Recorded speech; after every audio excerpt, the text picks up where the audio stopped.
Thank you for watching. Subscribe to our channel for inspiring moral stories that teach valuable life lessons and brighten your day. Don't miss out on uplifting content that helps build character and make a positive impact. Hit the subscribe button and join us on a journey of wisdom, kindness, and growth. Have you ever experienced a moment in real life that felt like one of the stories we've shared?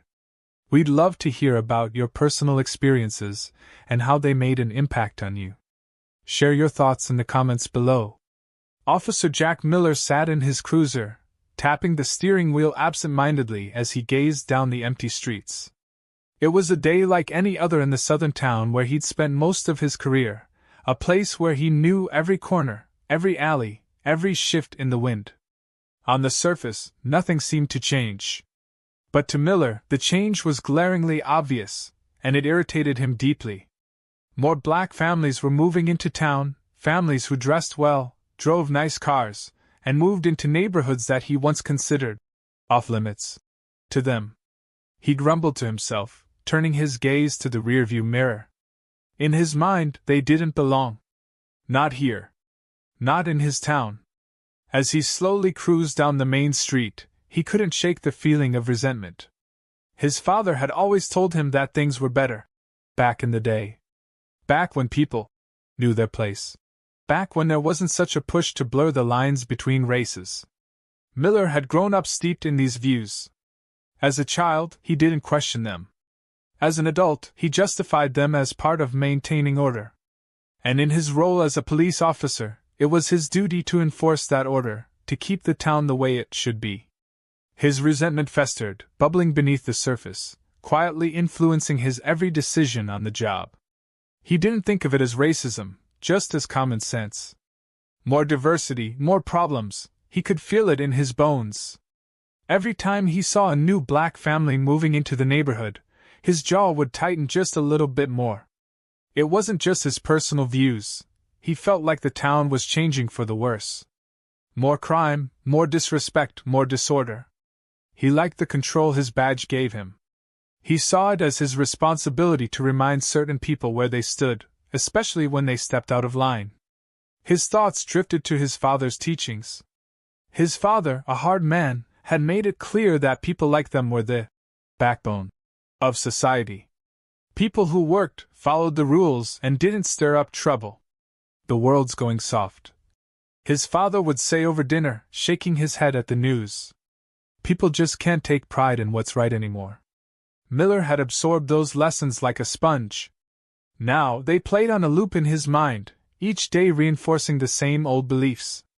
As he drove, Miller's eyes narrowed at the sight of a sleek black sedan pulling into a parking spot outside a high-end restaurant. The driver was a well-dressed black woman, stepping out with the grace of someone who clearly knew she belonged. To Miller, it was like a challenge, a defiance of the unspoken rules that he held onto so tightly. He watched her for a moment, his grip tightening on the wheel. What was she doing here? This wasn't her place. People like her didn't belong in upscale spots like this. In his mind, it was obvious, something had to be off. She couldn't afford that car, not legitimately. Not in his town. He felt a surge of irritation bubbling up. There's no way she's here legally. He muttered to himself, his hand instinctively reaching for the switch to turn on his lights. His mind was made up before he even thought it through. The lights flashed, and the woman, still unaware of what was happening, stepped out of her car, adjusting her blazer as she prepared to walk inside. Miller got out of his cruiser, his steps heavy with authority as he approached her. "Your papers?" he demanded, his voice sharp and impatient, not bothering with any pleasantries. The woman turned to him, her expression calm, showing not a hint of worry or surprise. "Is there a problem, officer?" she asked, her voice steady and composed.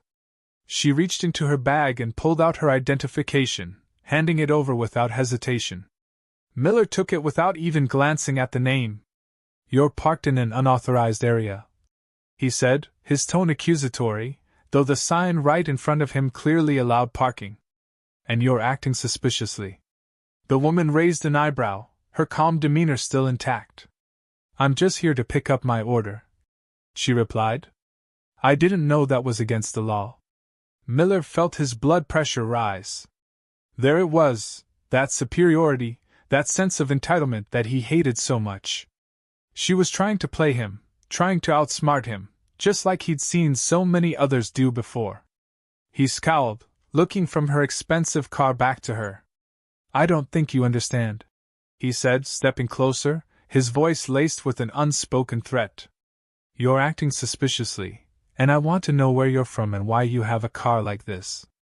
The woman's calm remained unshaken.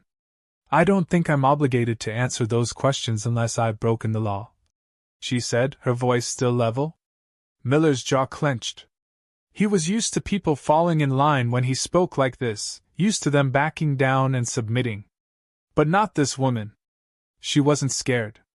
She wasn't intimidated. And that, more than anything, infuriated him. His temper flared, and without another thought he grabbed her arm roughly. Turn around, he barked. You're under arrest. The woman didn't resist. She let him force her toward the car, still calm, still collected. You're making a mistake, officer, she said quietly. But you'll find that out soon enough. Her words only fueled the fire inside him.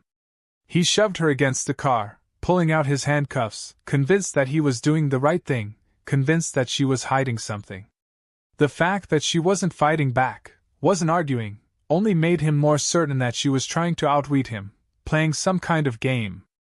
A small crowd had started to form, people murmuring as they pulled out their phones to record the scene unfolding in front of them.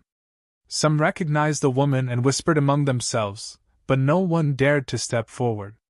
They knew Officer Miller's reputation, and they weren't willing to risk becoming part of the situation. Leave her alone, someone called from the back of the crowd, but Miller ignored them. His focus was entirely on the woman, on proving to her, and to the crowd, that he was in control. He could feel his frustration building with each passing second. Why wasn't she scared? Why wasn't she begging for him to stop? In his mind, her calmness was a direct challenge to his authority, and he wasn't about to let her win. You think you'll get away with this, huh? He hissed as he pressed her harder against the car. You think just because you've got a nice car and a fancy suit, you're better than everyone else? The woman didn't respond to his taunts. She didn't need to. Her silence was louder than any words she could have spoken, and it only made him angrier. He finished cuffing her, pulling her upright, ready to drag her back to his cruiser. You'll see soon enough, she said again, her voice steady as ever. This is a mistake you won't forget. But to Miller those words were empty. He was certain he was in the right, certain that this woman thought she could walk all over him. Not today, he thought. Today, he'd show her who was really in control.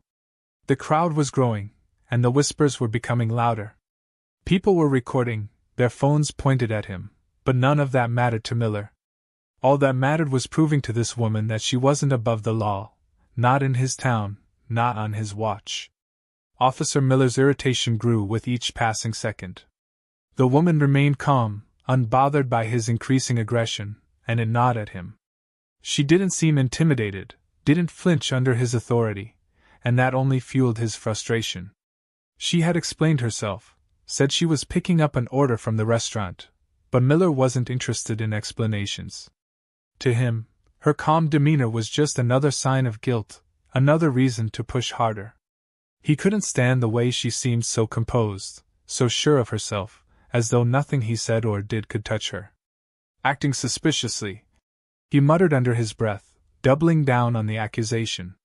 It wasn't about her actions anymore. It was about proving a point, about showing her, and the growing crowd, that he was in control. He wasn't going to let her make a fool out of him. He wasn't going to let her walk away as though she hadn't done anything wrong. The woman didn't argue, didn't raise her voice. She maintained the same calm composure that had irritated him from the start. I'm just picking up my order, officer, she repeated, her voice steady, respectful. But to Miller, it was condescending. He interpreted her words as an affront to his authority. His temper flared. That's not the point, he snapped, stepping closer to her. You're acting suspiciously, And I'm not going to let you off the hook just because you think you can outsmart me. She raised an eyebrow but said nothing more. Her silence only made him angrier.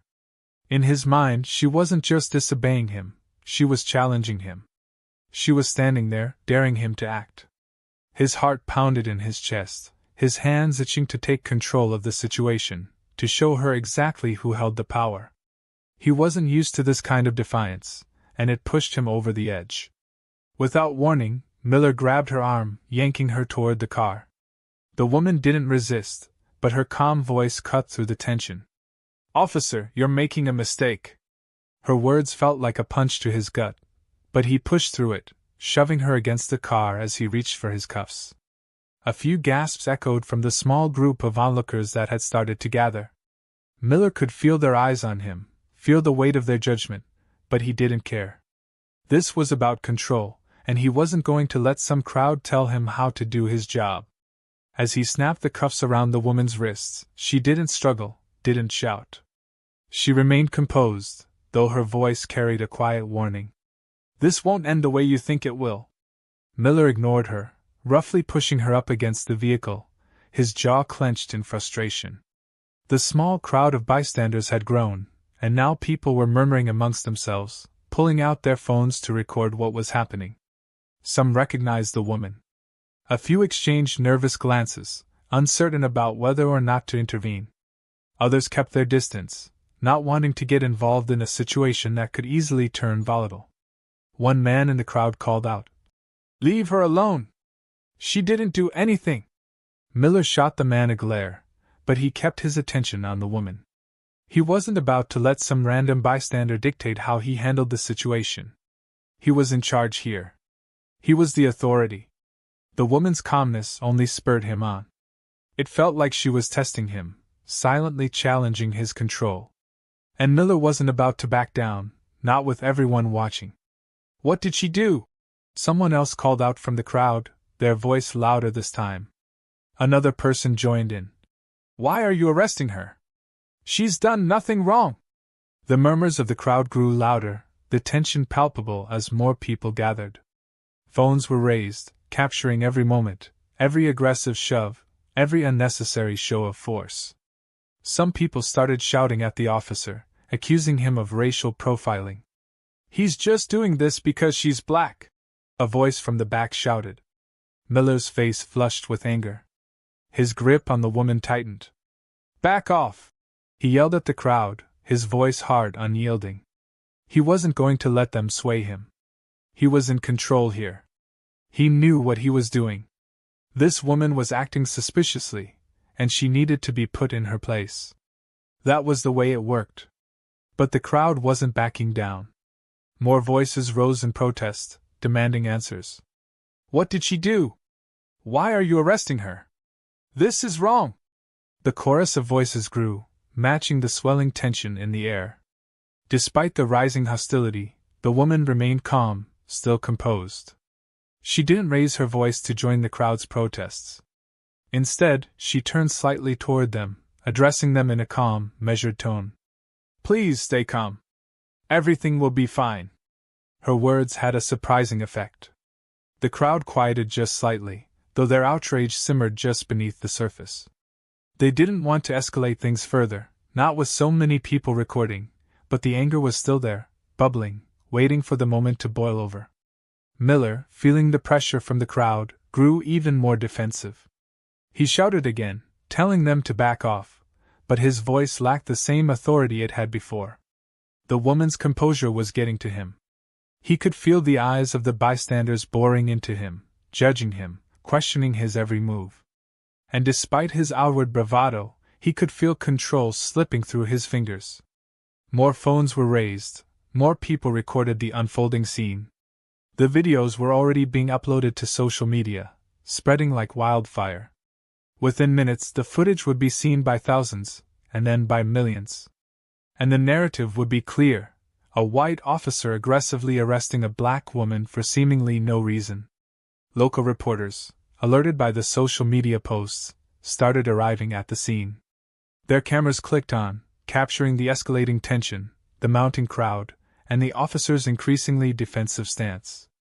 The tension between Miller and the crowd continued to build. His frustration was boiling over, his control slipping further with each shout, each phone pointed in his direction. He wanted to prove he was right, that he wasn't out of line, but the calm, unshaken demeanor of the woman in cuffs undercut every ounce of his authority.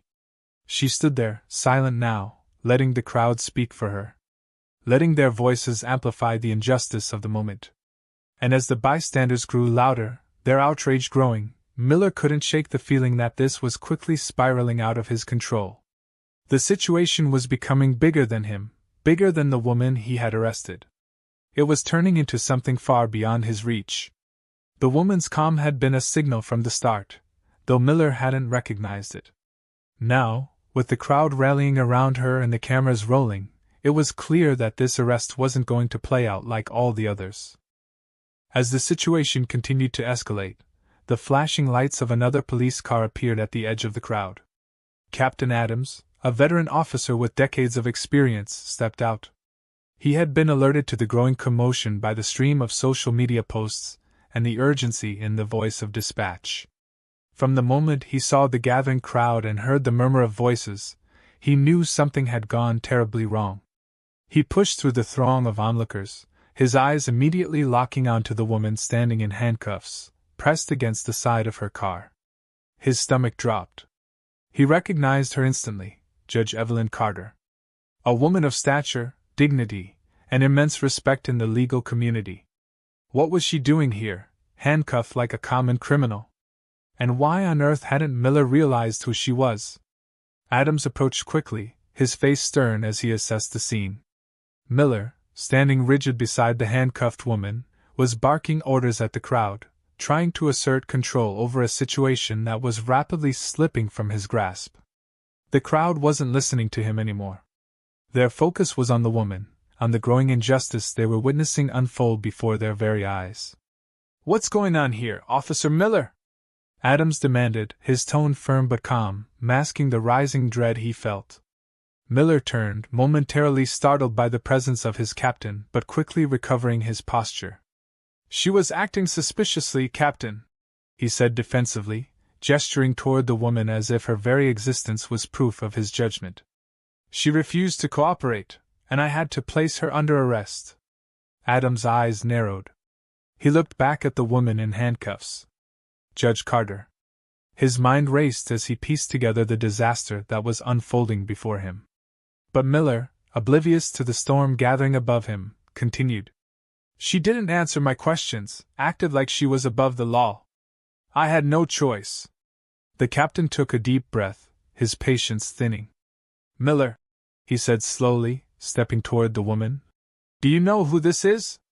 The officer blinked, confusion briefly crossing his face before it was replaced with the same misplaced confidence that had driven him from the start. "No, Captain. Just another."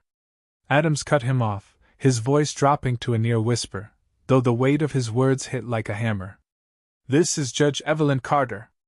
She's a federal judge." The silence that followed was deafening. For a moment, it seemed as if the entire world had stopped.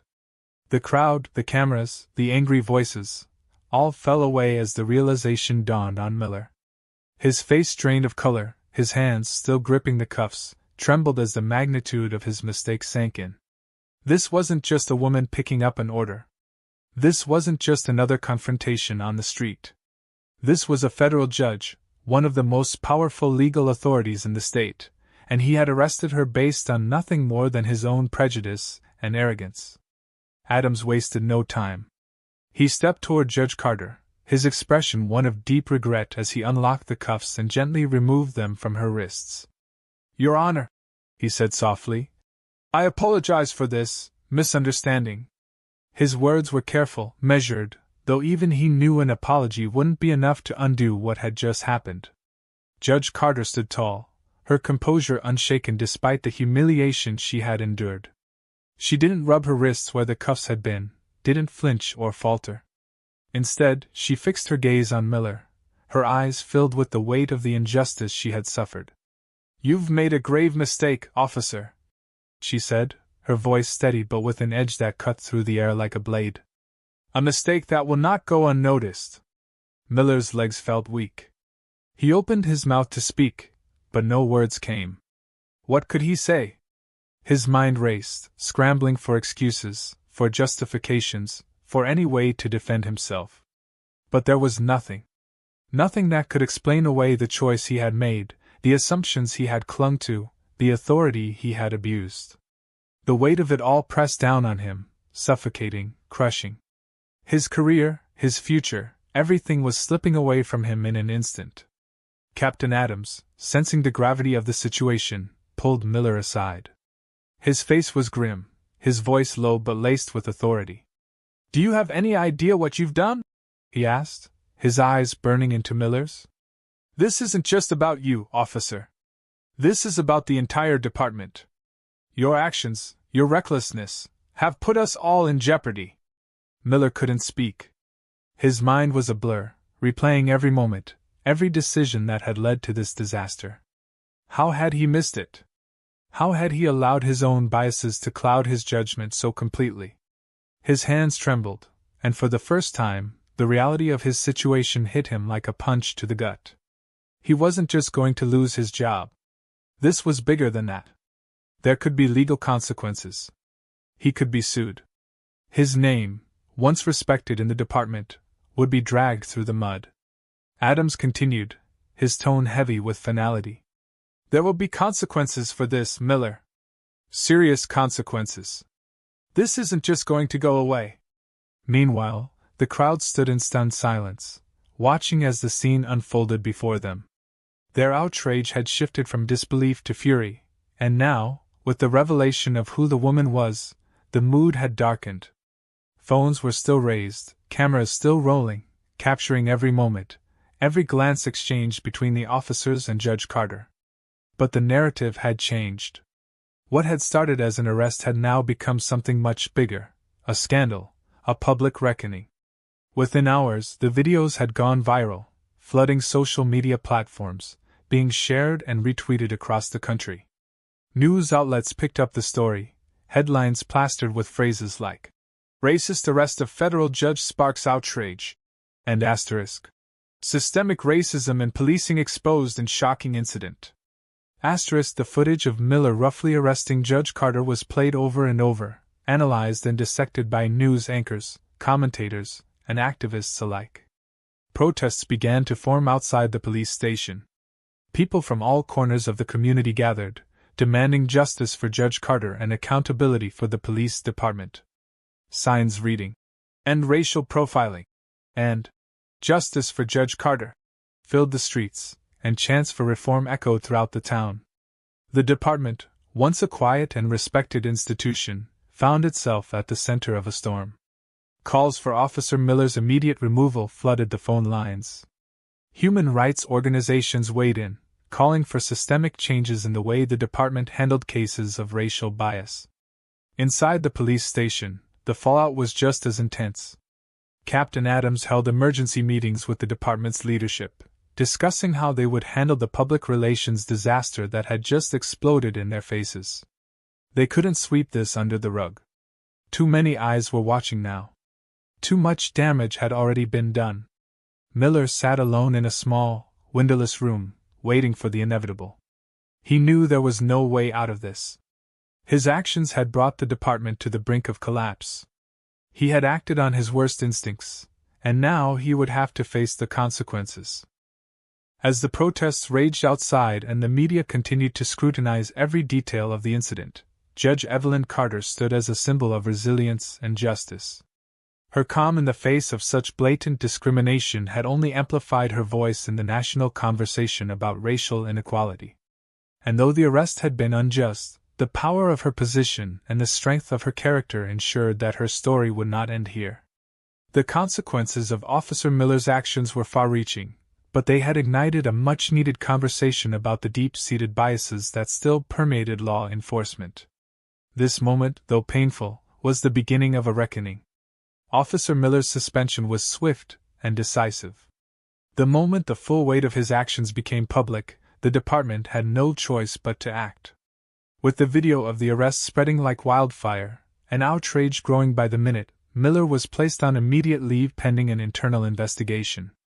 His badge and gun were taken, and he was told to await further instruction. The message was clear: his career, at least for now, was hanging by a thread.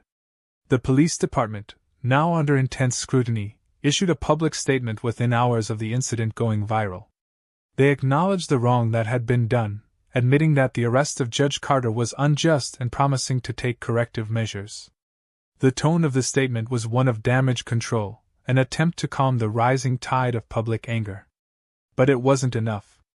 The community, and increasingly the nation, demanded more than just an apology. Meanwhile, Judge Carter's silence had ended. Standing at a podium before a sea of reporters, she delivered a press conference that would set the tone for the days to come. With poise and unwavering determination, she spoke not just about her personal experience, but about the broader issue of racial discrimination in law enforcement. "This was not just an attack on me as a person," she said, her voice firm but calm. "It was an attack on the principles of fairness and justice that this country is supposed to uphold." Her words were powerful. She didn't dwell on the personal indignity she had suffered, but instead used the moment to shine a light on the systemic issues that led to the incident in the first place. "This is not an isolated event," she continued. "It is part of a much larger pattern, a pattern of bias, of racial profiling, of an inherent lack of accountability within certain parts of our justice system. And that must change." The press conference was broadcast across the nation, and her message resonated far beyond the small southern town where it had all begun. Her calm composure, even in the face of such an egregious injustice, became a symbol of the fight against systemic racism. What had started as an unjust arrest had now evolved into something much bigger, an opportunity to confront the deep-seated biases that plagued law enforcement not just locally, but across the country. Judge Carter's impact didn't stop there. Days after her press conference, she was invited to speak at a local rally. Thousands gathered, holding signs calling for justice, for change, for an end to the kind of prejudice that had led to her wrongful arrest. As she took the stage, the crowd fell silent, hanging on her every word. This wasn't just about her anymore. It was about everyone who had ever been treated unfairly because of the color of their skin. "We must not let this moment pass without action," she declared, her voice rising with passion. "Too many times we have seen incidents like this, and too many times they have been swept under the rug. We cannot allow that to happen again. We must stand together, demand better, and push for the reforms that are so desperately needed." Her speech ignited a wave of energy in the crowd.